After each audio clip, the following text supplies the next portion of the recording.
Olá, pessoal. Então, nessa videoaula, a gente vai fazer o cálculo de uma integral tripla usando coordenadas esféricas. E no caso, o nosso exemplo vai ser esse aqui. A gente vai calcular o volume de uma esfera de raio R, R é uma constante positiva, e a gente vai fazer isso usando uma integral tripla. Então, primeiro a gente lembra que o volume de um sólido ele pode ser calculado de uma certa maneira, usando integrais duplas, dentro de certas condições. Mas o volume de um sólido sempre pode ser calculado usando uma integral tripla. Ele fornece, né, essa integral tripla fornece o mesmo resultado que a integral dupla dentro dos casos onde ambos os métodos se aplicam. Mas a gente sempre pode calcular o volume de um sólido pela integral tripla da função constante igual a 1 sobre o sólido em questão. Então, eu vou chamar essa esfera de raio R, vou chamar ela de E. E vou considerar que essa esfera tem centro na origem, certo? Não importa onde a gente considera que o centro da nossa esfera está, isso não vai alterar o volume dela, certo? Então, a gente vai pensar que ela tem raio R e centro na origem. Então, se essa esfera ela tem centro na origem e raio R, ela tem a equação x ao quadrado mais y ao quadrado mais e ao quadrado igual a r ao quadrado. E por que isso? A gente viu na videoaula anterior que, em uma das videoaulas anteriores, na verdade, a gente viu que x ao quadrado mais y ao quadrado mais e ao quadrado é igual a ρ ao quadrado. Então, ρ ao quadrado igual a r ao quadrado significa que ρ é igual a r, certo? Considerando que ρ é maior ou igual a zero. Então, aqui nós teríamos ρ igual a mais ou menos r, mas como para a gente ρ é maior ou igual a zero, a gente fica com essa equação. Bem, e se R é uma constante positiva, por exemplo, 1, o que essa equação aqui significa? Ela está dizendo ρ igual a 1 e define uma esfera em R3, e isso a gente viu na videoaula anterior. Então, aqui, só destacando, né, que essa equação define uma esfera de centro na origem e raio R. Então, a gente vai fazer isso em coordenadas esféricas. O que isso quer dizer? A gente vai descrever a esfera usando as coordenadas esféricas. E a gente vai converter essa integral tripla para o sistema de coordenadas esféricas. A princípio, isso aqui está no sistema de coordenadas cartesiano, certo? dz, dy, dx, em alguma ordem, por enquanto não definida. Mas a gente vai escrever isso em coordenadas esféricas. E para isso a gente vai usar aquele mesmo teorema de mudança de coordenadas em integrais triplas que a gente já viu anteriormente, que é esse aqui. Então, o que esse nosso teorema diz? Aqui a gente tem uma mudança de coordenadas t. Então, a gente tem x em função das novas coordenadas u, v, w, que no nosso caso são ρ, θ e φ. Então, aqui a gente tem x como função de ρ, θ e φ, como nessa equação. E aqui a gente também está colocando y em função de ρ, θ e φ e z em função de ρ, θ e φ, a partir das equações que nós já deduzimos. Então, essas funções aqui têm derivadas parciais contínuas, sem problema nenhum. A gente tem uma região R do espaço x, y, z, que na verdade a gente chamou de E, certo? É a região sólida que a esfera define R3.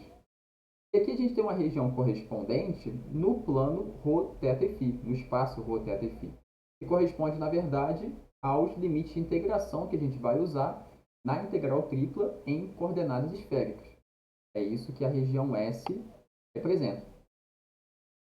Então, uma região corresponde à outra através das nossas mudanças de coordenadas cartesianas esféricas. E aqui a gente vai supor que a função, que essa mudança de coordenadas, na verdade, ela é injetiva no interior da nossa região. Então, o que isso quer dizer? A gente já comentou sobre isso, né, anteriormente. Isso quer dizer que a gente está descrevendo a nossa região sólida sem excessos. Então, por exemplo, se a gente usar o ângulo θ de 0 até 4π, a gente pode descrever a nossa região toda, só que a gente vai estar cometendo um certo excesso, né? A gente vai estar cobrindo uma mesma região duas vezes. Então, é isso que a gente não quer quando a gente pede que a transformação seja injetiva. Então, aqui a gente vai conseguir aplicar esse teorema a nossa função aqui em questão é a função f' constante igual a 1, certo? Porque a gente está calculando o volume, então a gente usa na integral tripla a função constante igual a 1. Então a gente vai aplicar esse teorema, lembrando que aqui aparece o valor absoluto do jacobiano dessa mudança de coordenadas. E o que significa esse jacobiano que aparece aqui? Esse jacobiano a gente pode escrever como determinante de uma matriz 3×3, onde cada uma dessas entradas é a derivada de uma das nossas coordenadas cartesianas em relação a uma das novas coordenadas. Então, por exemplo, aqui na primeira linha, a gente tem as derivadas parciais de x em relação a ρ, θ e φ. Então, se a gente acompanhar aqui o que aparece na primeira linha, na primeira entrada, a gente tem a derivada de x em relação a ρ.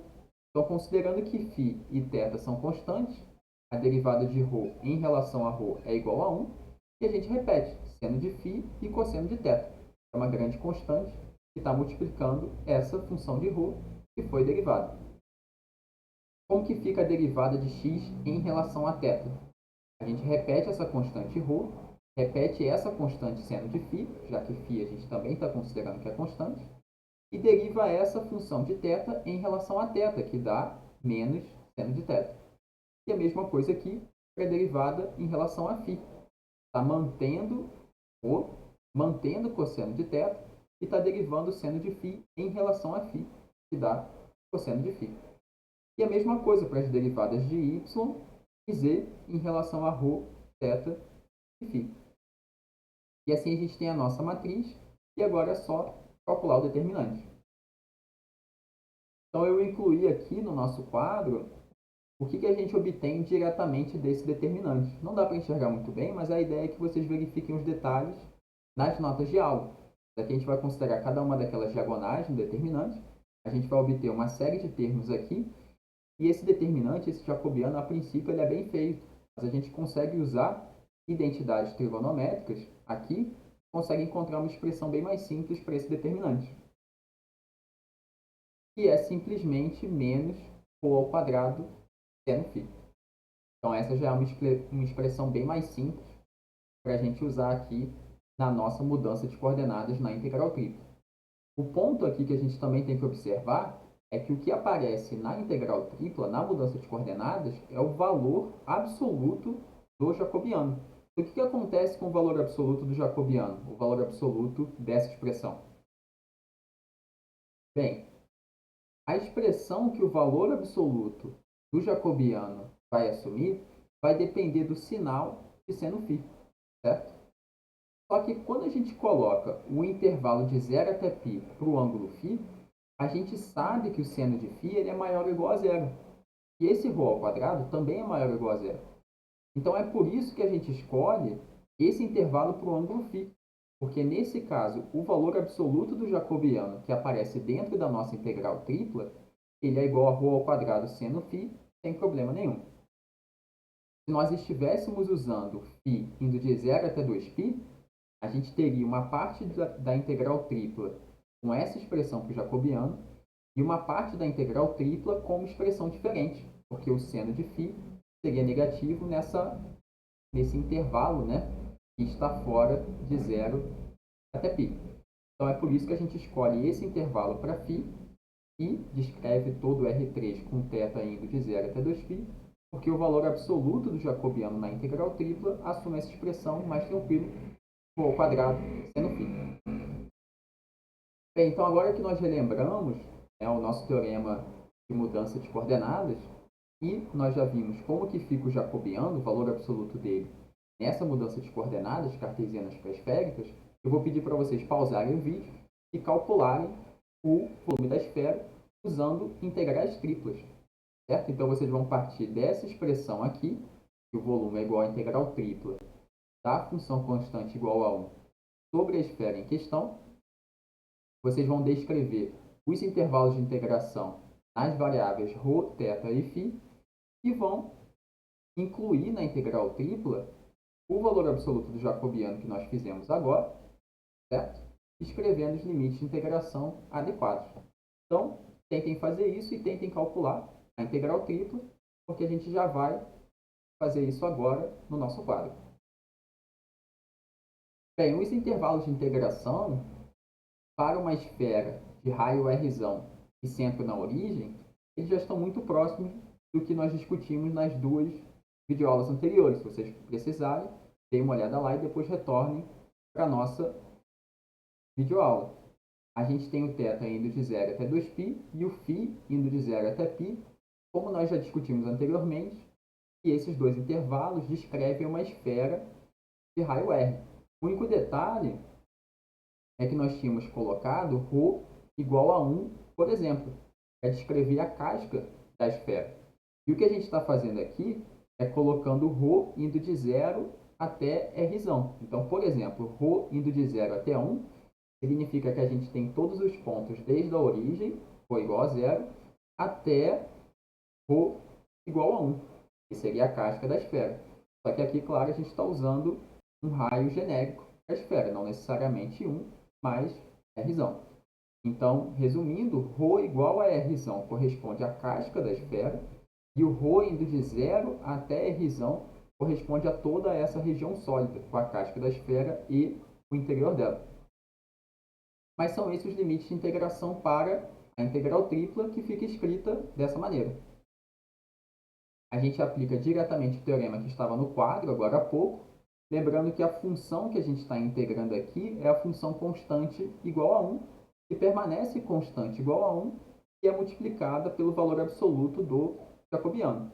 Então, aqui ρ vai de 0 até R, φ vai de 0 até π, e o θ vai de 0 até 2π, como nós havíamos descrito anteriormente e discutido nas videoaulas anteriores.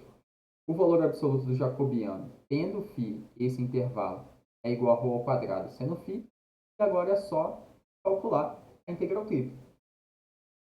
Os cálculos vocês podem tentar desenvolver sozinhos e verificar nas notas de aula, mas o resultado é 4/3 de πr ao cubo, que é a fórmula do volume da esfera que talvez vocês já conhecessem antes, né, do ensino médio, talvez. Bem, mas é dessa maneira que a gente calcula integrais triplas em coordenadas esféricas. Eu acredito que esse exemplo ele seja um bom exemplo para a gente iniciar, né, esse estudo, já que os limites de integração eles decorrem mais facilmente, a gente enxerga eles mais facilmente a partir do sistema de coordenadas esféricas, mas com isso a gente já pode partir para outras regiões sólidas mais complexas, mas que são mais facilmente descritas em coordenadas esféricas.